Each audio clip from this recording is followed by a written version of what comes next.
you've got your budget spreadsheet done. You've already tested it out, made sure it works. The easiest way is if I increase my allowance, instead of 50 bucks, I make it 500 bucks, and I press enter.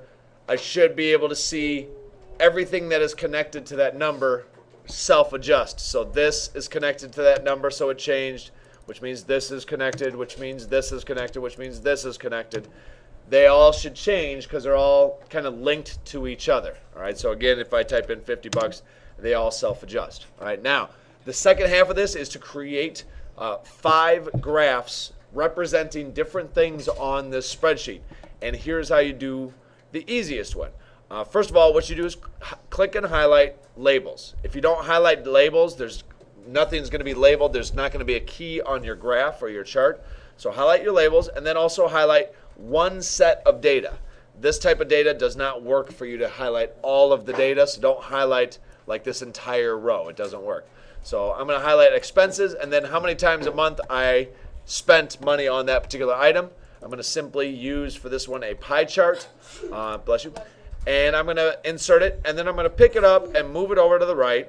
All right. And by the way, if you're looking at this in page layout view, it looks something like this. I would highly recommend switching from view page layout to view normal. It's a lot easier to work with things. And then once you have this graph, I want you to go in here under the settings. The biggest one is your layout settings, and go through the different labels. As far as chart title, right now I have no title, so I may want to at least say, expenses or something like that. And then maybe also go in here and add data labels. So I'm going to put those data labels right here in the center.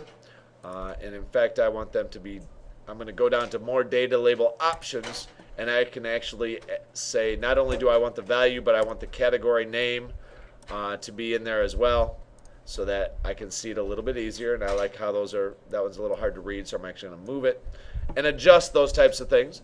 And then underneath each of your 5 graphs, I want you to actually say what it is that this graph is showing you. If you have no idea what this graph is showing you, it's not doing you any good. This graph is only telling me how many times I spent money on these things. It's not telling me how much money, it's telling me how many times. All right? Then, to be able to come up with 5 graphs, because you can't keep doing that same graph over and over again, you now need to use a different key to be able to skip over this column. And to do that, you highlight your labels once again, hold down the control key, and that will allow you to kind of skip over and highlight other things. So this one I'm going to highlight the costs. I'm going to insert a pie chart again on that one. I'm going to move that one over. But now this one looks a little bit different than that other one. Sometimes zooming out helps working with these charts.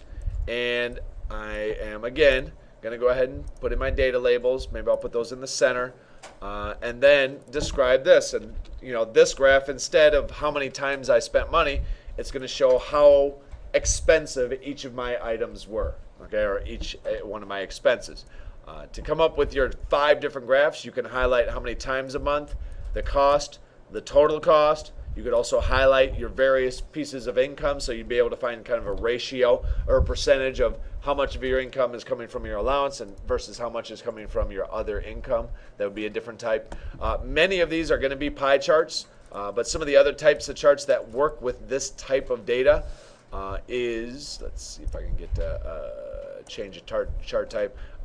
Donut charts also work with this. You may also be able to get a column chart to work with this.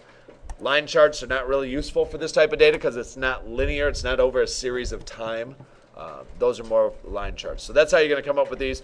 You could even highlight the same data and just chart it in a different way. So for example, let's say I want to re-chart this exact same thing, but this time instead of a pie chart, I'm going to go ahead and do a donut chart.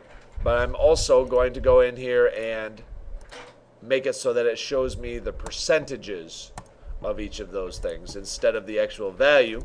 And now it says, my lunch is 19%. It's graphing the exact same thing as this, but instead of a dollar amount, it's showing me percentages. So it's 2 different ways of showing the same data. That's the biggest thing I want you to see in here is